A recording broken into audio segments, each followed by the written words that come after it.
Good morning students. Last વિડીયોમાં આપણે liquidator start કર્યું હતું, રાઈટ? અને તેનું જે સ્ટેટમેન્ટ હતું, સ્ટેટમેન્ટમાં રિસિપ્ટ અને પેમેન્ટ વિશે આપણે સમજ્યા હતા. લાસ્ટ વિડીયો મેં તમને કહ્યું હતું સિક્યોર ક્રેડિટર અને પ્રેફરન્શિયલ ક્રેડિટર, એ બંનેમાં આપણે ઘણા પોઈન્ટ જોયા હતા. સિક્યોર ક્રેડિટરમાં કોણ આવે છે તે, પ્રેફરન્શિયલ ક્રેડિટરમાં કોણ આવે છે તે, કોને એમાં ઇન્ક્લુડ કરવામાં આવે છે તે પોઈન્ટ પર આપણે લાસ્ટ વિડીયોમાં જોયા હતા. સિક્યોર ક્રેડિટરમાં any dues of the worker and any loan or short term loan or VOD secure by any asset, right? તો લાસ્ટ વિડીયોમાં મેં તમને કહ્યું હતું એ રીતે કે એક્ઝામમાં તમને કોઈ પણ ડ્યુઝ હોય ઓફ વર્કર્સ, ઓકે, તો એ સિક્યોર ક્રેડિટરમાં આવે છે. અને બીજી શું આવશે તો કોઈ પણ પ્રકારની શોર્ટ કે લોંગ ટર્મ લોન હોય કે બીઓડી હોય કે જેની સામે સિક્યોરિટી તરીકે અગેન્સ્ટમાં કોઈ પણ અસેટ આપેલી હોય. તો આજે આપણે આજે સેકન્ડ પોઈન્ટ છે એને થોડું ડિટેલમાં સમજવાનો છે, કારણ કે એક્ઝામમાં જ્યારે કોઈ પણ સમ હોય છે ત્યારે જે ફર્સ્ટ છે વર્કર ડ્યુ એ તો સિમ્પલ છે, ખ્યાલ આવી જશે. પણ આ જે લોંગ કે શોર્ટ ટર્મ બીઓડી હશે જેમાં અસેટ એઝ અ સિક્યોર તરીકે આપી હશે તો એમાં અમુક કેલ્ક્યુલેશન, અમુક એન્ટ્રી કઈ રીતે આવડશે એ પોઈન્ટ આપણે સમજવાનો છે. તો એના માટે એક ઉદાહરણ લઈએ આપણે અને એક્ઝામ્પલથી એને સારી રીતે કન્સેપ્ટ ક્લિયર કરવાના છે આજે. ફોર એક્ઝામ્પલ, બેલેન્સ શીટમાં સપોઝ કે મોર્ગેજ લોન આપેલી છે અગેન્સ્ટ ફર્નિચર. આ પૂરું બેલેન્સ શીટ નથી, બરાબર છે? આપણે જે કન્સેપ્ટ ક્લિયર કરવાનો છે એના માટે જે રિક્વાયરમેન્ટ છે, જે અસેટ લાયબિલિટી આમાં પ્રેઝન્ટ કરી છે કે લોન છે અગેન્સ્ટ ફર્નિચર 2 લાખની લોન કંપનીએ લીધેલી છે અને ફર્નિચર છે 180 બેલેન્સ શીટમાં. તો હવે લોન છે અગેન્સ્ટ ફર્નિચર, બરાબર છે? લોન લીધી છે against furniture so that it's become secure creditor, એટલે આ સિક્યોર ક્રેડિટર બની જશે, રાઈટ? લોન છે અગેન્સ્ટ ફર્નિચરમાં. હવે એક્ઝામમાં જે અધર ઇન્ફોર્મેશનમાં આ રીતે અલગ અલગ 3 પ્રકારની ઇન્ફોર્મેશન આવી શકે છે. ફર્સ્ટ સિચ્યુએશન એવી હશે જેમાં આપ્યું હશે કે ફર્નિચર રિયલાઇઝ 230, સેકન્ડ આવી સિચ્યુએશન આવી શકે furniture realise 170 and the third one is creditor of mortgage loan sold furniture for rupees 235 and returned the surplus amount to the liquidator. તો યાદ રાખજો વિદ્યાર્થીઓ, એક્ઝામમાં જ્યારે પણ આ રીતે કોઈ પણ પ્રકારની લોન હશે કે બીઓડી હશે અગેન્સ્ટ એની પ્રોપર્ટી, તો એવી સિચ્યુએશનમાં જે અઢાર ઇન્ફોર્મેશન આપેલી હશે એમાં 3 જ ઓપ્શન અવેલેબલ હશે. કાં તો આ રીતે 2 પોઈન્ટ આપેલા હશે અથવા તો આ રીતનો પોઈન્ટ હશે. આનાથી અલગ કોઈ પોઈન્ટ આવી શકે નહીં. તો ખાસ ધ્યાન રાખજો, જ્યારે આપણે મેન સમ સ્ટાર્ટ કરીશું, નેક્સ્ટ વિડીયોથી આપણે દાખલા શરૂ કરવાના છે ચેપ્ટરમાં, તો ત્યારે તમને આ કન્સેપ્ટ ક્લિયર હોવો ખૂબ જ જરૂરી છે, બરાબર છે? આ કન્સેપ્ટ ક્લિયર હશે તો જ્યારે દાખલા સ્ટાર્ટ કરીશું ત્યારે હું તમને આના પર વધારે ફોકસ કરીશ નહીં, ડાયરેક્ટ જે બીજા પોઈન્ટ છે એના પર આપણે ધ્યાન આપવાનું છે. એટલે આ જો કન્સેપ્ટ ક્લિયર હશે તો એમાં આપણે ફટાફટ એન્ટ્રી આપી દઈશું.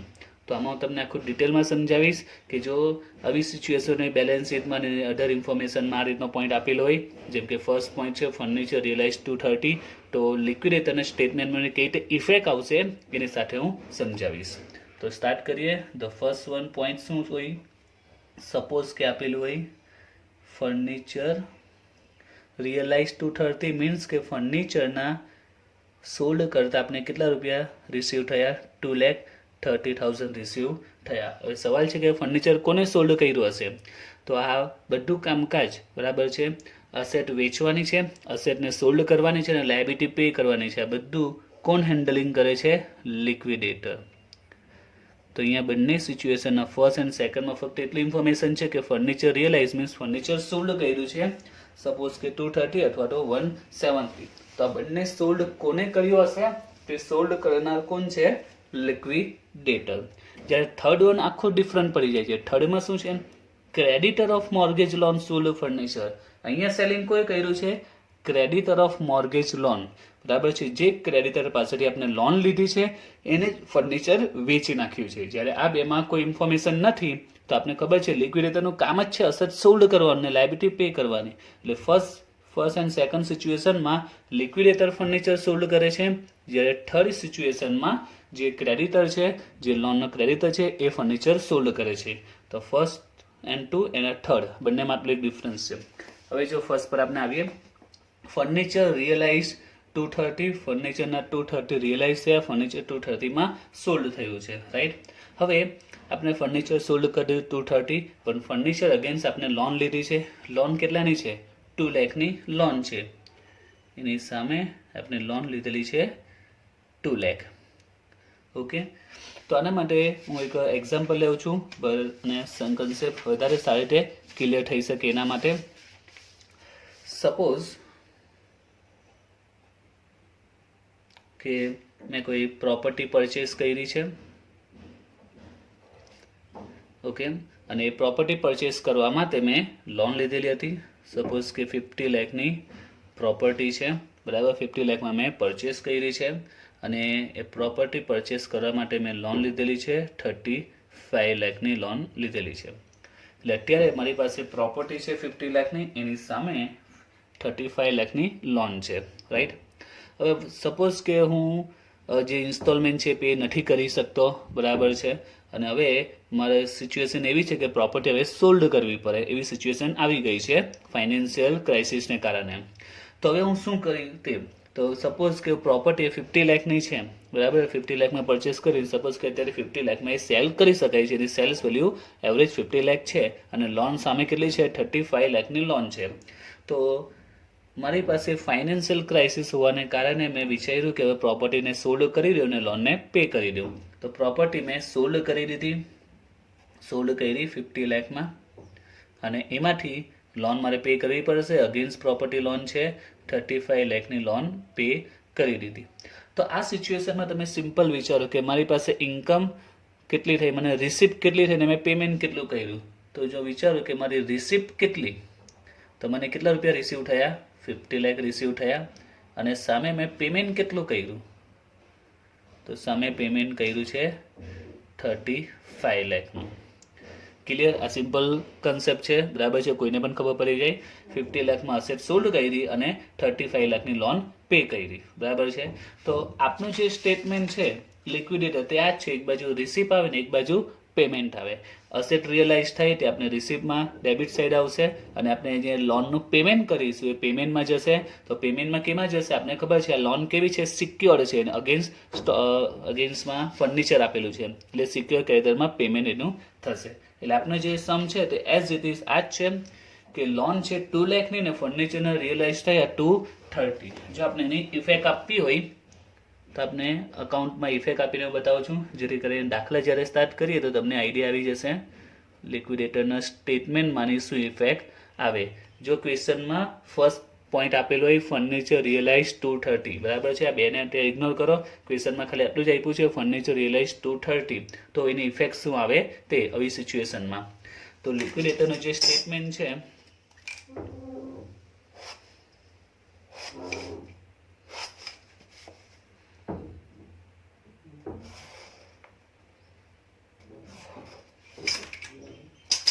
તેમાં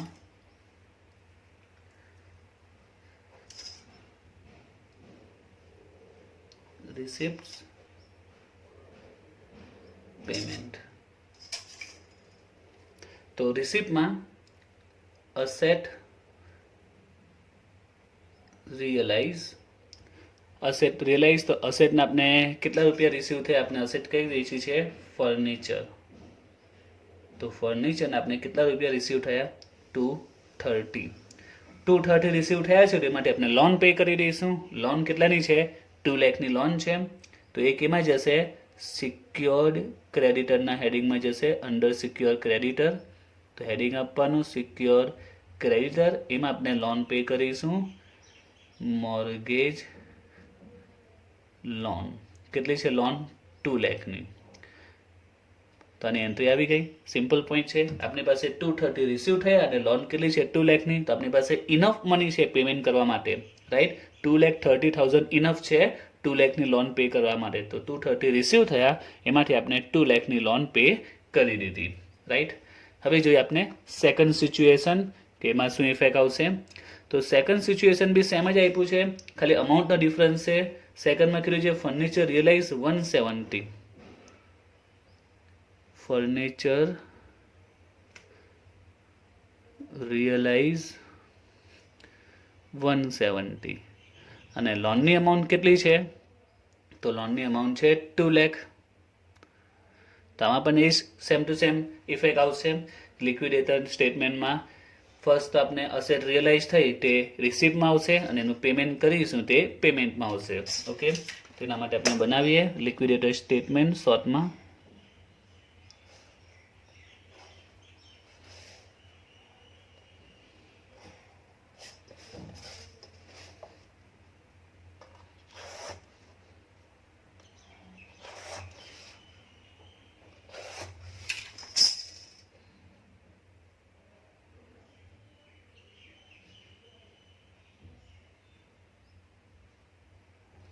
okay, debit side asset realise.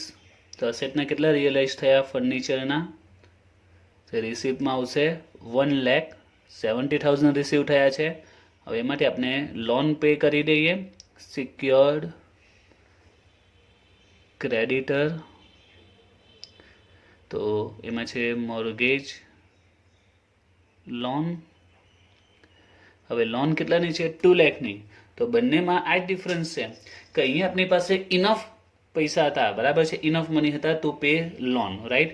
આપણે કેટલા રૂપિયા રિસીવ થયેલા? 2,30,000 રિસીવ થયા અને પેમેન્ટ કરવાનું 2 લાખનું. તો we have enough money to pay loan, right. આપણી પાસે ઇનફ પૂરતા પૈસા હતા જેથી આપણે લોન પે કરી શકીએ. જ્યારે અહીંયા સેકન્ડ સિચ્યુએશનમાં શું આવ્યું છે કે ફર્નિચરના રિયલાઇઝ ઓનલી 170 જ, 1,70,000 રિસીવ થયા છે, જ્યારે પેમેન્ટ કેટલું છે લોનનું? 2 લાખનું પેમેન્ટ છે. તો સિમ્પલ પોઈન્ટ છે, આપણે 2 લાખ પે કરી શકીએ એમ નથી, કારણ કે એટલા પૈસા આપણી પાસે રિસીવ જ નથી થયા. ફર્નિચરમાંથી કેટલા રિસીવ થયા? 170, અને પેમેન્ટ કેટલું છે? 2 લાખ. તો હવે શું કરવાનું? તો પેમેન્ટ કરવું તો પડે જ, બરાબર છે. તો કેટલું કરવાનું? તો કંઈ નહીં, આપણી પાસે 2 લાખ નથી તો કંઈ નહીં, પણ 170 તો આવ્યા છે ને આપણી પાસે. અસેટના આપણી પાસે 170 રિયલાઇઝ થયા છે. તો આપણે 2 લાખનું પેમેન્ટ ભલે નહીં કરી શકીએ, પણ આપણે 170નું તો પેમેન્ટ કરી શકીએ ને. 2 લાખ નથી તો કંઈ નથી, 170, તો 170 આપી દઈએ. આ સિમ્પલ છે. મેં કોઈની પાસે સપોઝ કે પૈસા લીધા હોય, બરાબર છે, એઝ ઇન્ટરેસ્ટ પર.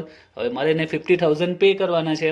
હવે જ્યારે ડેટ આવી, એ ડેટ પર હું એની પાસે ગયો અને એને કહ્યું કે મારી પાસે ઓનલી 30,000 જ છે. કેટલા પે કરવાના છે? 50,000. અને મારી પાસે કેટલા છે? 30,000, બરાબર છે. તો એ શું કહેશે? કંઈ નહીં, તે મને 30 તો આપી દે, 20 પછી આપજે, રાઈટ. તો બસ આમાં પણ એવું જ છે કે અસેટના 170 રિયલાઇઝ થયા, લોનનું 2 લાખનું પેમેન્ટ છે. તો આપણી પાસે 2 લાખ અવેલેબલ નથી, પણ 170 રિસીવ થયા છે, તો આપણે 170 એને પેમેન્ટ કરી દઈએ. ક્લિયર? પણ અહીંયા હજુ એક ક્વેશ્ચન થાય કે જે લોનના ક્રેડિટર્સ છે, બેંક હશે કે કોઈ ઇન્ડિવિજ્યુઅલ પર્સન હશે, એને 2 લાખની આપણે લોન લીધી છે, 2 લાખ પેમેન્ટ તો કરવું જ પડશે ને. અત્યારે આપણે ફર્નિચરમાંથી કેટલા પે કર્યા? 170 પે કરી દીધા, પણ હજુ એના કેટલા રિમેનિંગ છે? 30,000 હજુ બાકી છે. તો 30,000નું શું? તો આ સિચ્યુએશનમાં તમારે સમજવાનું કે 30,000નું પેમેન્ટ કરવું તો પડશે જ, પણ અત્યારે આપણે નથી કર્યું, કારણ કે અત્યારે આપણી પાસે 170 આવ્યા એટલે 170 કરી દીધું. હવે આપણે વિચારીએ કે આ લોનના સંદર્ભમાં જે ક્રેડિટર છે એના સંદર્ભમાં વિચારો, તો એને 2 લાખનું પેમેન્ટ મળવાનું હતું, બરાબર છે. એની સામે એને કેટલા મળ્યા? 170 મળી ગયા, કારણ કે એની પાસે ફર્નિચર હતું, અગેન્સ્ટ ફર્નિચર હતું. તો ફર્નિચરના 170 ને રિસીવ થયા છે, એટલે 170 આપણે પે કરી દીધું. તો આ 170 એ કયા? એના સિક્યોર પૈસા હતા. એ કેવા હતા? સિક્યોર. આપણે એને સિક્યોર ક્રેડિટર કેમ કહીએ છીએ? કારણ કે એની પાસે ફર્નિચર છે, એને ટેન્શન નથી, એ સેફ છે, એને ખબર છે સેફ છે, સિક્યોર છે, એને પૈસા મળી જશે. પણ એને કેટલા પૈસા મળી ગયા? ઓનલી 170 જ મળ્યા. એટલે એને કેટલા રૂપિયા સિક્યોર? 2 લાખમાંથી 170 એના સિક્યોર કહેવાય, કારણ કે 170 ને રિસીવ મળી ગયા છે, રિસીવ થઈ ગયા છે, કારણ કે ફર્નિચરના 170 રિસીવ થયા છે. પરંતુ જે બાકીના 30,000 છે એ એના બની જશે અનસિક્યોર્ડ. ખ્યાલ આવ્યો? કારણ કે 2 લાખમાંથી ફર્નિચર એની પાસે હતું, પણ ફર્નિચરના 170 જ આવ્યા છે, એટલે એના 170 સેફ કહેવાશે, એ સિક્યોર કહેવાશે. પણ જે બાકીના રહ્યા અનસિક્યોરમાં ચાલ્યા જશે 30,000.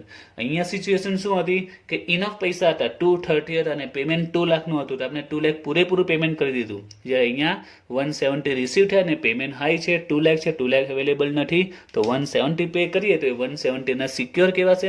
બાકીના 30 એ શું કહેવાશે? અનસિક્યોર.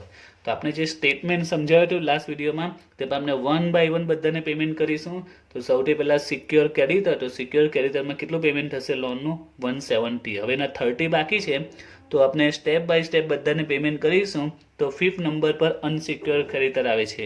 તો જ્યારે અનસિક્યોર ક્રેડિટરને આપણે પેમેન્ટ કરીશું, અનસિક્યોર ક્રેડિટરને પેમેન્ટ કરીશું, ત્યારે એને બાકીનું પેમેન્ટ થશે. Mortgage loan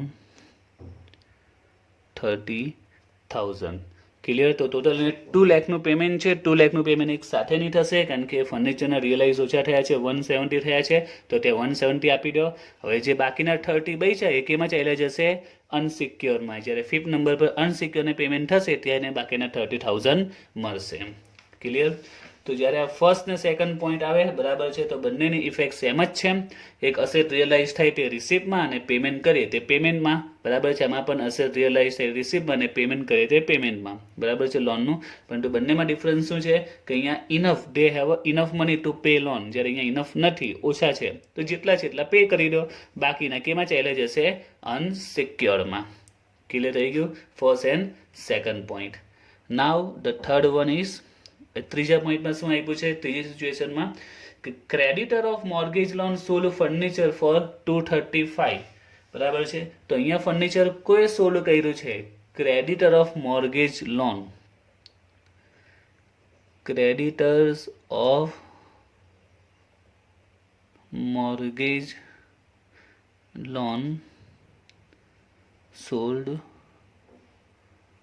furniture. તો એમને ફર્નિચર સોલ્ડ કર્યું 2,35,000 માં સોલ્ડ કરી દીધું છે. And return the surplus amount to the liquidator. તો આને સમજાવવા માટે હું જે અગાઉ શરૂઆતમાં ઉદાહરણ સમજાવ્યું ફરીથી એના પર આવું છું, એટલે તમને આનો કન્સેપ્ટ પણ ક્લિયર થઈ જશે. હવે અહીંયા જે પહેલાં ઉદાહરણ લીધેલું કે મેં પ્રોપર્ટી 50 લાખ મેં સોલ્ડ કરી અને 35 લાખમાં લોન પે કરી. તો 50 લાખ મને રિસીવ થયા એટલે રિસિપ્ટમાં લખ્યા છે, અને લોન 35 પે કરી એટલે પેમેન્ટમાં લખ્યું છે. અહીં 50 લાખ રિસીવ થયા છે, મને 35 લાખનું મેં પેમેન્ટ કર્યું છે. અહીંયા રિસીવ થયા છે અને મેં પેમેન્ટ કર્યું છે, કારણ કે પ્રોપર્ટી મેં પોતે સોલ્ડ કરી છે એટલે મને પૈસા મળશે, અને હું પોતે લોન પે કરું છું એટલે મારે પેમેન્ટ કરવું પડશે. હવે સપોઝ કે હું આ કોઈ પ્રોસીજર કરતો નથી, હું પ્રોપર્ટી સોલ્ડ કરતો નથી, તો આવી સિચ્યુએશનમાં બેંક શું કરશે? એક્શન લેશે અને બેંક પોતે પ્રોપર્ટી સોલ્ડ કરી દેશે. Bank sold property. કેમ કે મેં કોઈ એક્શન લીધું નહીં, મેં સોલ્ડ નહીં કર્યું, તો બેંકે લીગલી પ્રોસિજર કરીને મારી જે પ્રોપર્ટી હતી પ્રોપર્ટી સોલ્ડ કરી. સપોઝ કે બેંકે 50 લાખમાં સોલ્ડ કરી પ્રોપર્ટી. હવે જો પોઈન્ટને સમજો, લોન હતી કેટલાની? 35ની લોન હતી, અને બેંકે પ્રોપર્ટી કેટલામાં સોલ્ડ કરી? 50 લાખમાં. તો અમારો બેંકને ફાયદો થઈ ગયો. બેંકે 35 લાખની લોન આપી અને સામે પ્રોપર્ટીમાંથી કેટલા રિસીવ થયા? 50 લાખ. તો બેંક તો પ્લસમાં આવી ગઈ. તો એવું નહીં થઈ શકે. લીગલી પ્રોસિજર પ્રમાણે બેંક શું કરશે? એને 50 લાખ મળે, 40 લાખ મળે, કેટલી અમાઉન્ટ મળે એમાંથી સૌથી પહેલાં પોતાના લોનના પૈસા એ કટ કરી નાખશે, અને બાકીના જે પણ વધશે, જે સરપ્લસ વધશે એ બધો મને પાછો લોકોએ રિટર્ન કરવો પડે. એટલે આવી સિચ્યુએશનમાં બેંક શું કરશે? પ્રોપર્ટી 50 લાખમાં સોલ્ડ થઈ અને લોન છે 35 લાખની પોતાના, તો લોનના એ 35 લાખ કટ કરી નાખશે અને બાકીના જે 50 લાખ છે એ મને પરત કરશે. તો એ સરપ્લસના પૈસા મને પાછા આપી દેશે. ક્લિયર થઈ ગયું? તો આ જ પોઈન્ટ છે. હવે આની જો હું ઇફેક્ટ આપવી હોય મારી પાસે, તો ચલો વિચારો, 50 લાખ પ્રોપર્ટીના 50 લાખ શું મારી પાસે આવ્યા છે? શું મારી રિસિપ્ટમાં હું 50 લાખ બતાવીશ? ના, કારણ કે 50 લાખ તો મને નથી મળ્યા. કોને મળ્યા છે? બેંકને મળ્યા છે. બેંક સોલ્ડ કરે છે એટલે 50 લાખની કોઈ ઇફેક્ટ નહીં આપીશ મારા બુકમાં. હવે પેમેન્ટ, શું મારે લોન પેમેન્ટ કરવાની 35 લાખની? તો મારે લોન પણ પેમેન્ટ નથી કરવાની, કારણ કે બેંકે પ્રોપર્ટી વેચી છે 50 લાખમાં, તો બેંક એમાંથી પોતાના પૈસા કાપી નાખશે 35 લાખ. તો હું લોન શું કામ પે કરું? સરપ્લસ 50 લાખ, આ સરપ્લસ મને બેંક આપશે. બેંક મને શું કરશે? 50 લાખમાંથી પોતાના લોનના 35 લાખ કટ કરી નાખશે અને બાકીનો સરપ્લસ મને આપશે. એટલે મારી પાસે રિસિપ્ટ કેટલી આવશે? 15 લાખ મને રિસીવ થશે.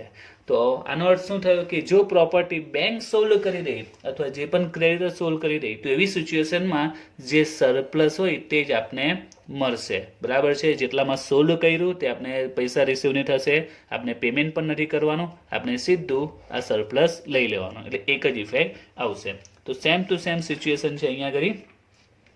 Creditor of mortgage loan sold furniture 235, બરાબર છે? લોનના ક્રેડિટરે ફર્નિચરને 235માં સોલ્ડ કરી દીધું. હવે લોન હતી કેટલી એ લોકોની? તો લોન કેટલાની હતી? 2 લાખની હતી.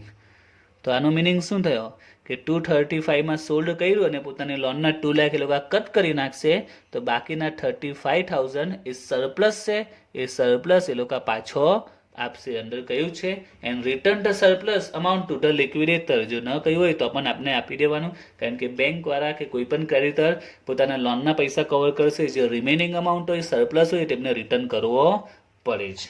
તો હવે આની ઇફેક્ટ શું આવશે લિક્વિડેટરના સ્ટેટમેન્ટમાં જોઈએ. લિક્વિડેટર્સ સ્ટેટમેન્ટ, તો આમાં એક જ ઇફેક્ટ આવશે આ સરપ્લસની. આ જે સોલ્ડ કર્યું એની ઇફેક્ટ પણ નહીં આવશે, લોનની ઇફેક્ટ પણ પેમેન્ટ કરવાની જરૂર નથી, ફક્ત આ સરપ્લસની. અને આ સરપ્લસને શું કહેવાય, રિસિપ્ટ સાઇડ શું લખાશે તે એક જ ઇફેક્ટ આવશે, surplus from secured creditors amounts 35,000. તો એક જ ઇફેક્ટ આવશે જ્યારે ક્રેડિટર એટલે કે બેંક જેની પાસે લોન લીધી હોય તે જો પ્રોપર્ટી સોલ્ડ કરી દેશે તો આપણે એક જ એન્ટ્રી એની આપવાની રહેશે.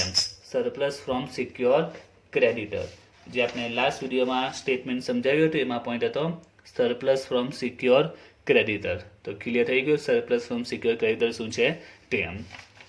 તો આજે આપણે જે સૌથી પહેલાં જોયું તે બરાબર છે.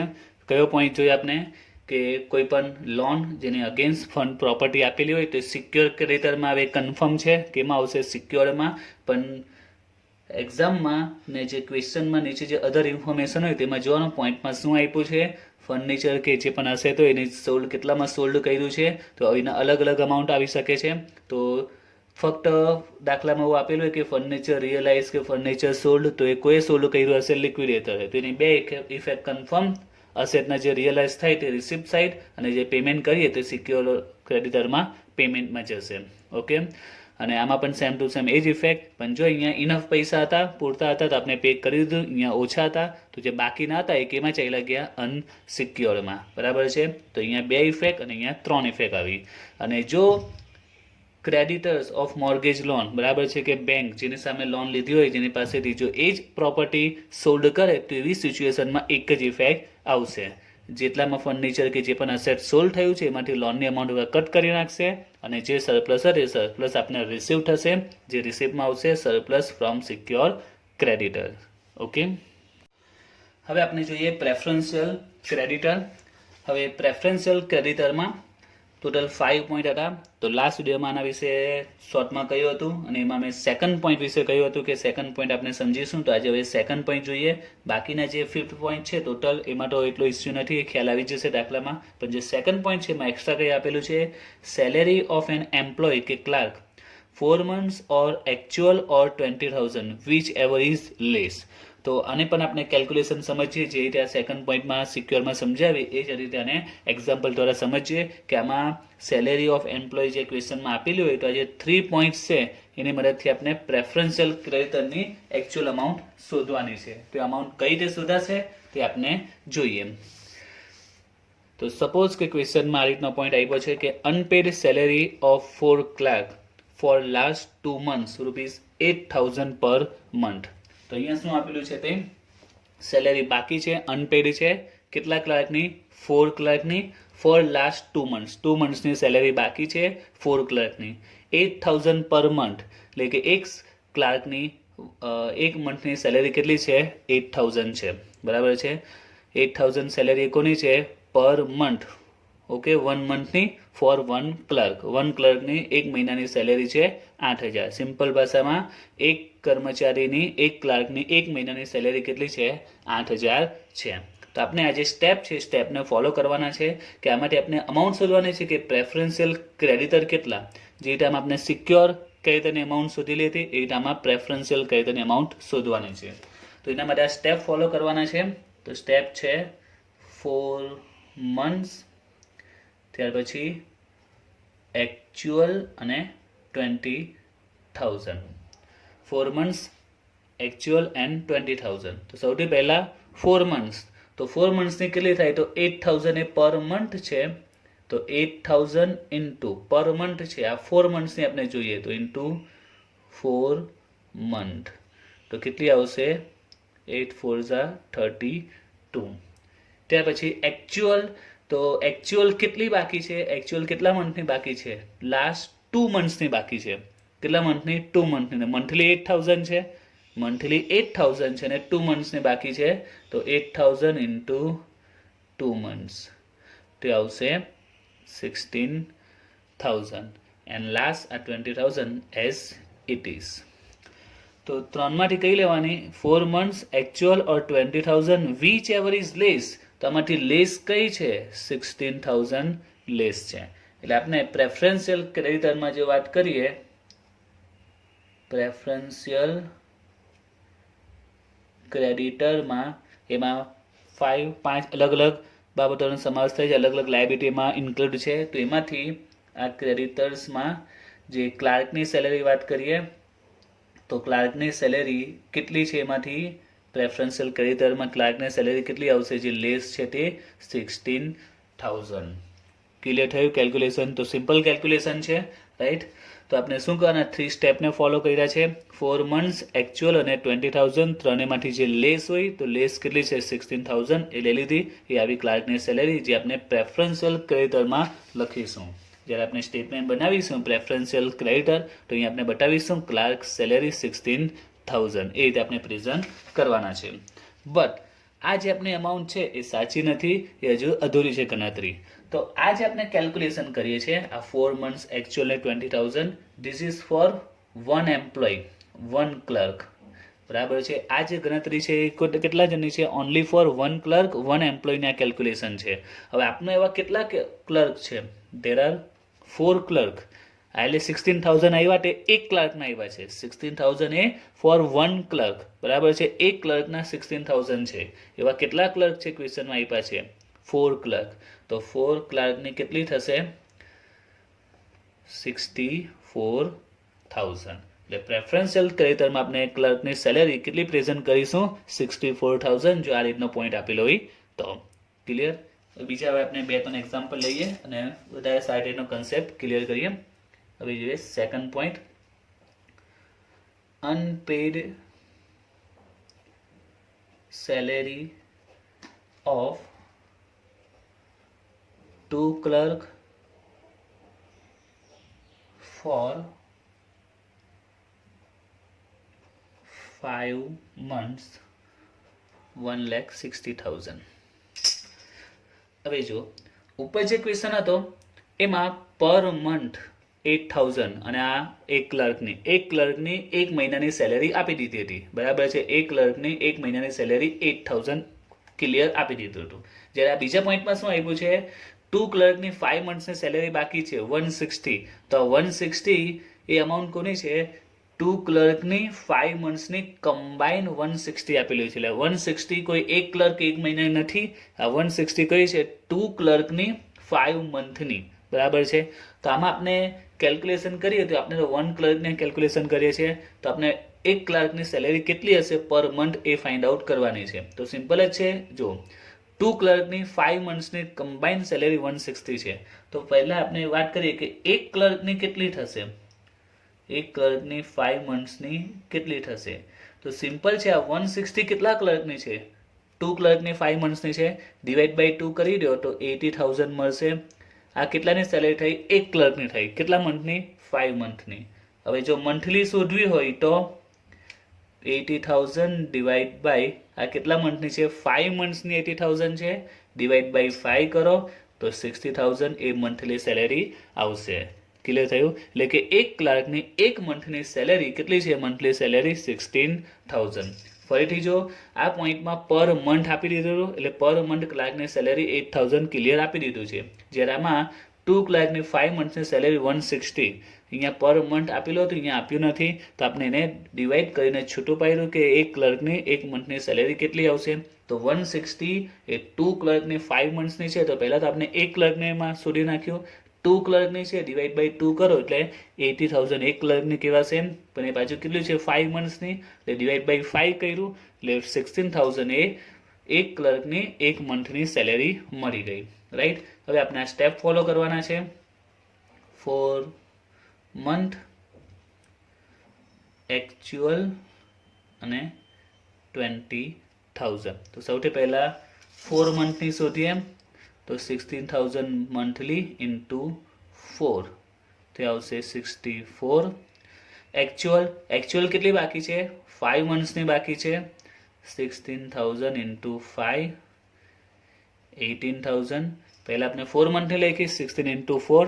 એકચ્યુઅલ 5 મંથ્સની બાકી છે એટલે ઇન્ટુ 5 અને 20,000. હવે ત્રણેયમાંથી લેસ કઈ છે? તો ત્રણેયમાંથી લેસ છે 20,000. તો આપણે લખી દઈએ પ્રેફરન્શિયલ ક્રેડિટર.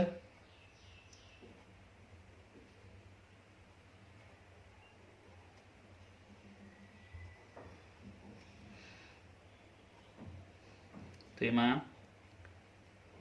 ક્લર્કની સેલેરી કેટલી આવી? 20,000. પણ આ જે કેલ્ક્યુલેશન આપણે કરીએ છીએ એ કેટલા ક્લર્કની છે? ઓનલી ફોર 1 ક્લર્કની. આપણા કેટલા ક્લર્ક છે ક્વેશ્ચનમાં? 2 ક્લર્ક છે એટલે ઇન્ટુ 2 ક્લર્ક કરીએ તો ટોટલ કેટલી અમાઉન્ટ આવશે? 40,000. પ્રેફરન્શિયલ ક્રેડિટર ક્લર્કની સેલેરી ટોટલ 40,000. બીજા આપણે એક્ઝામ્પલ લઈએ, હજી આમાં જે 30 મિનિટ આવી શકે એને સમજીએ. તો થર્ડ વન ઇઝ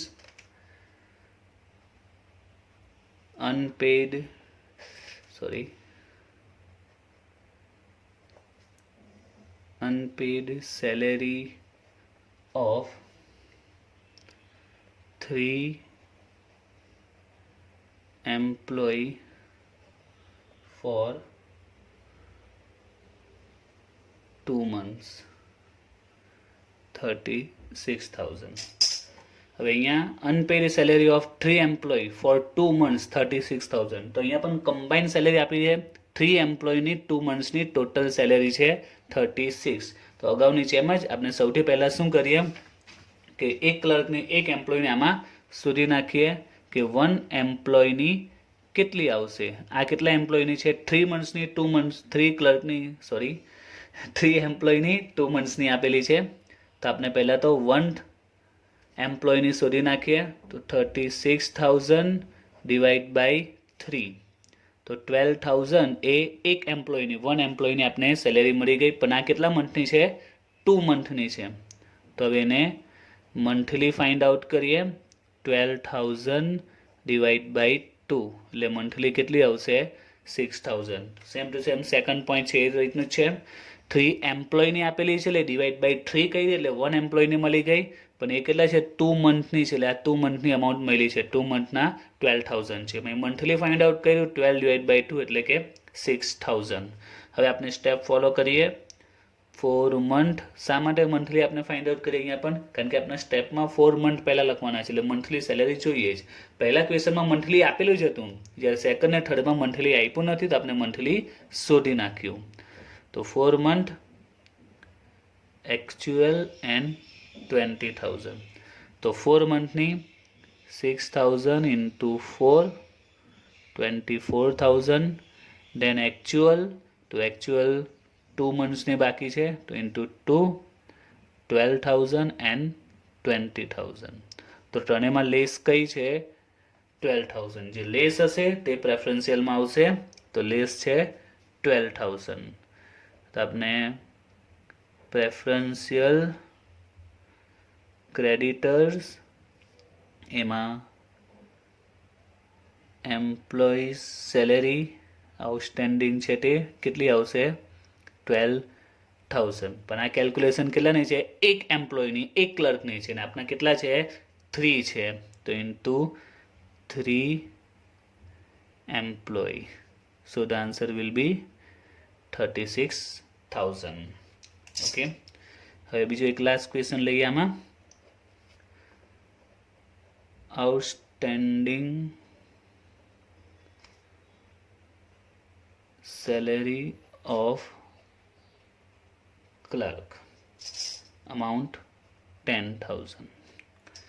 હવે જો આ પોઈન્ટમાં શું આપ્યું તે અહીંયા ક્લર્ક કેટલા છે એ પણ નથી આપ્યું, કેટલા મંથ્સને બાકી છે એ પણ નથી આપ્યું, કોઈ ક્લુ જ નથી આપ્યું. નથી ક્લર્ક કેટલા છે નથી આપ્યું કે નથી મંથની કોઈ ઇન્ફોર્મેશન આપી છે કે આ 10,000 રિમેનિંગ છે, આઉટસ્ટેન્ડિંગ છે, કેટલા મંથની કોઈ ઇન્ફોર્મેશન નથી મળતી. તો જ્યારે કોઈ ઇન્ફોર્મેશન અવેલેબલ ન હોય તો આપણે ડાયરેક્ટ સ્ટેપ ચાલુ કરી દે અને આપણે સ્ટેપ તો ફોલો કરવા જ પડે.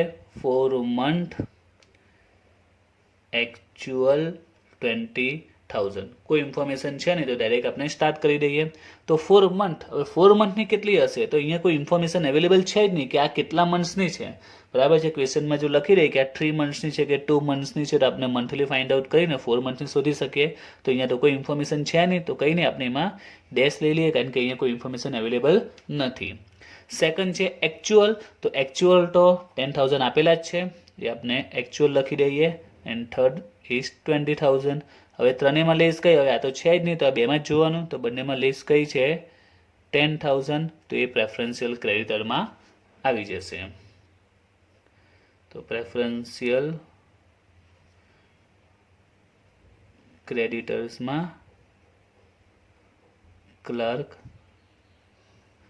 સેલેરી એ આવશે 10,000. ક્લિયર.